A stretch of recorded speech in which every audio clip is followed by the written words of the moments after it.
starts to break down, or somewhere in the bottling process the cork goes bad. Now the industry says about 5% of wines that are made with cork go bad. So if you can think about that, if you got 100 bottles of wine, 5 of those aren't going to be worth consuming. So what the industry did is a couple things. They went to a synthetic cork so that it feels and looks like a real cork, but it's not really a real cork. The only problem with that is once you open it, meaning you use the screw to open it and pull it out, there's a permanent hole through that synthetic cork. So if you were to recork and lay it on its side, it's going to drip wine. The industry also went to screw caps because that's the easiest way to make sure that the wine stays healthy and can be aged for a long time. In the process of making wine, is anything else added besides the juice from the grapes? Not usually. There are some wines that they add sulfites to.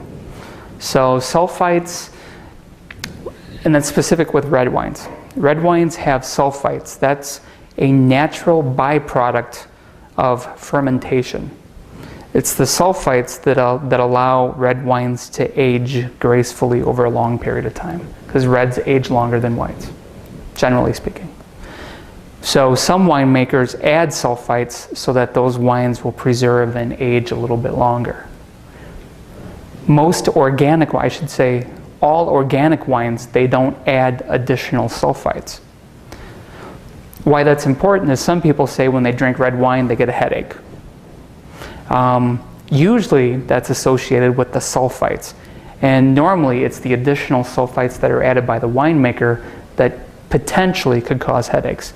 So looking for organic wines, if the headache is a concern, the organics is something you're going to want to look for. Aside from sulfites, there are some wineries that add specific juice. For example, here in Wisconsin, we've got Vetra Winery, which is relatively close here, that they have some wine that they add other juice to. So they'll add apple juice, or they'll add other juices, cherry juice. That's true with a lot of the wineries in Door County. So it's not just grape juice, that they also add other fruits juice. For the most part, anything that you can extract juice from, you can make wine with. And probably the best example here in Wisconsin is there's a winery called Kerrigan Brothers up near Appleton, Wisconsin. And they make wine out of everything but grapes. So if you've never had a jalapeno wine, Kerrigan Brothers makes a jalapeno. It's spicy. It's a little warm. Maybe it's good with spicy food or nachos or something like that. But Kerrigan Brothers is a winery that doesn't even use grapes in any of their wine. Yeah, the question was, and it's probably one of the most common questions asked, is what would the suggestion be food pairing with wine? He had mentioned, fish or chicken. What kind of wine goes with that, and what kind of wine might go with a steak or a hamburger or something like that. There are classic wine combinations, but what we do like to say is that the best way to experiment is just that, just to experiment. So to try different wines with different foods, because everybody's taste buds are so unique. But with that said, there are some classic combinations that we know work exceptionally well, and there are some that we know that don't work well. For example, most fish and chicken go great with white wines. So if you think white meat, think white wine. So fish, chicken, try a Riesling, a Sauvignon Blanc, a Chardonnay. There's a lot of Vino Verde, like the one that I showed you. So that would be classic examples. Red, you could go as light as like red meat, like let's just say a hamburger or a steak. Cabernet or Merlot are classic examples for that. You could also do a Pinot Noir, which is a very lighter color juice, very lighter red. That could also go with it as well.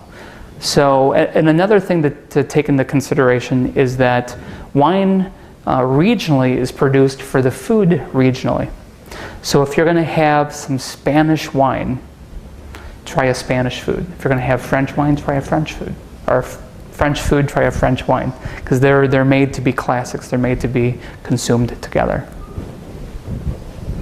Yes? Which European culture was the earliest to produce wines in an organized fashion? Well, in an organized fashion, I would say it was probably France. The French wine, we know some of the laws date back to, well, before biblical times. So wine has been in production for a very, very long time. Although with some of the studies that I've done, some of the reading would lead me to believe that mead was probably the first wine ever made, and that's typical of Scotland and Ireland. Mead, what's unique about mead is that it's a honey wine, and there are no grapes with mead. It is honey, yeast, and water, and thyme. And with enough time and fermentation, you get mead. About 5 years ago, I read an article about excavations at Pompeii. And in that article, they said that one of the newest buildings they had excavated turned out to be that of a wine merchant. And in the backyard, they discovered the remains of vines. And they were going to extract plant DNA from those vines and attempt to raise Pompeian grapes. Wow. Have you heard any more about that effort? You know, honestly, I have not, but I'm very interested in doing some research with that. Absolutely. That's very interesting.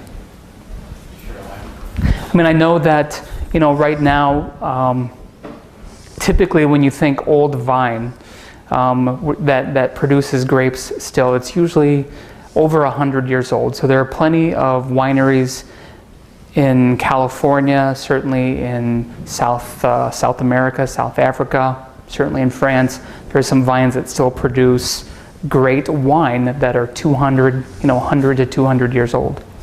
Now what happens with these vines that become quite large is they produce less grape clusters.